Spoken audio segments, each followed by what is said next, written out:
Both teams at 8-4. Two of the best run defenses in the NFL. Two of the weaker pass defenses in the NFL. The Colts on the road down in Duval are a 1.5-point favorite in this game. A total of 47. Jonathan Taylor, Daniel Jones and the Colts against Trevor Lawrence and that ferocious pass rush for the Jaguars. Brad, I'm just going to be honest with you. I don't know how the hell this game is going to play out. All I know is the Colts have not won in Jacksonville in a decade. Do they finally get it done on Sunday? How do you see this game playing out? No, I don't think they're going to get it done. I actually got a little action on Jacksonville straight up on the money line at plus 110. But Brando, do me a favor. Liam Cohen, he already dropped him earlier on in this segment. Give him to me again. Duval. Yeah, that's right. And they're going to do damage to who? Jonathan Taylor. Yeah, I know he's a stallion. A guy that we thought was going to be the MVP conversation just a few days ago. But honestly, he's been usurped possibly as the best running back in the NFL by one Jahmyr Gibbs, who continues to score touchdown after touchdown after touchdown. See the 3 last night against the Dallas Cowboys. But I digress on Jonathan Taylor. As you mentioned, Jacksonville, one of the stiffest run defenses in the league. Yeah, they're only number 12 in rush EPAD. But if you dig down a little bit deeper, they've allowed the fewest running back rush yards on the year, only giving up a 63.7. The high water mark that they have surrendered this season was to Woody Marks, and he only had 63. You need 96 to catch the over on Jonathan Taylor. It ain't going to happen. I love the under on the 95.5 rush yards for him. And you look at Jonathan Taylor. I know he's been incredible this season. He's number 1 in the NFL, has tracked the PFF in yards after contact per attempt, an absurd 4.08 in that category. He's number 2 in missed tackles forced at number 52. Again, just glorious production on a per touch basis, ultra efficient.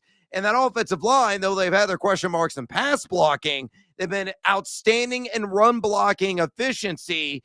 But Taylor has only hit the century mark 5 times this season. So he's comfortably gone under 95.5 rush yards in several matchups. And now you're facing a stingy, almost like the Vecna wall in Stranger Things, if you guys know what I'm talking about, and the upside down, not a spoiler alert, but it's something that's going to be central in the show. That's what Jacksonville is. And defending up front.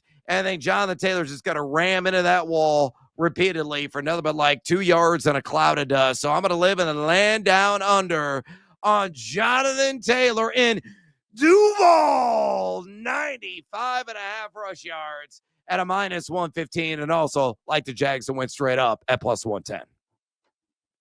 Yeah, again, I can't really give you an honest feel of how this game's going to go. But you know what I do know is that Trevor Lawrence has thrown 11 interceptions on the year. Trevor Lawrence has thrown an interception in all but 4 games this season.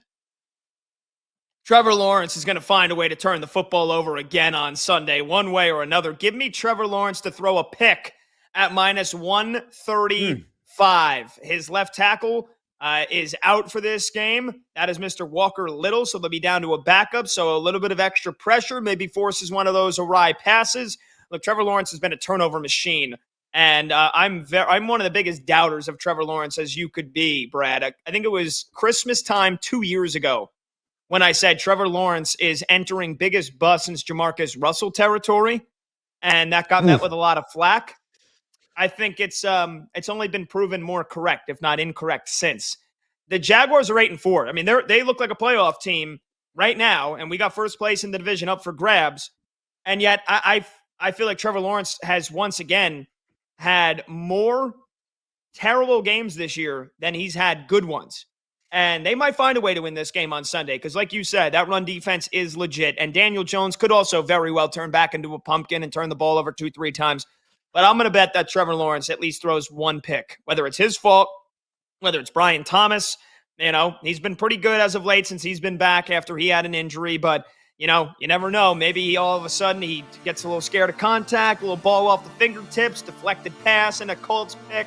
Trevor Lawrence to throw an interception at minus 135.